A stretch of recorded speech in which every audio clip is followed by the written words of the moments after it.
British সাম্রাজ্যের রাজা, তাই বিবাহবার্ষিকীও আয়োজিত হল রাজকীয় ভঙ্গিতে। ইতালিতে ২০তম বিবাহ বার্ষিকী উদযাপন শেষে যুক্তরাজ্যে ফিরেছেন রাজা তৃতীয় চার্লস ও রানী ক্যামিলা। এই ৪ দিনের সফরে চষে বেরিয়েছেন ইতালির বেশ কিছু অঞ্চল।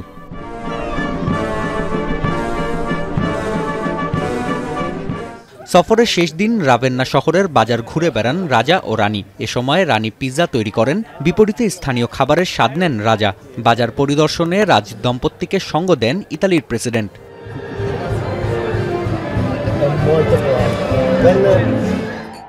বান্ডেল থাকলে প্রতি সেনমানিতে টাকা বাঁচবে।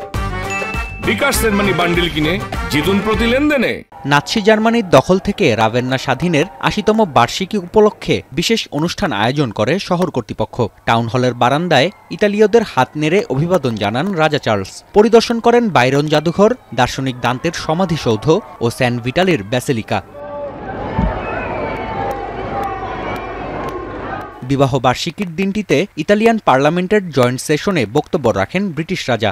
ইতালির ইতিহাসে এমন ঘটনা এবারই প্রথম। হাস্যোজ্জ্বল চার্লস কৌতুকের পাশাপাশি তুলে ধরেন দুই দেশের সমৃদ্ধ ইতিহাস।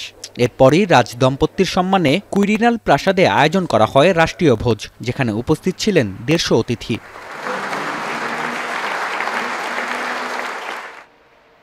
পোপ ফ্রান্সিসের অসুস্থতার কারণে ভ্যাটিকান সফর বাতিল করেন রাজা। তবে এ খবর পেয়েই রাজ দম্পতির সঙ্গে আলাদাভাবে একান্ত সাক্ষাৎ করেন ক্যাথলিক খ্রিস্টানদের সর্বোচ্চ ধর্মীয় গুরু। এছাড়াও রোমের ভিলা পামফিলসে রাজা চার্লসকে আতিথেয়তা দেন ইতালিয়ান প্রধানমন্ত্রী জর্জিয়া মেলোনি।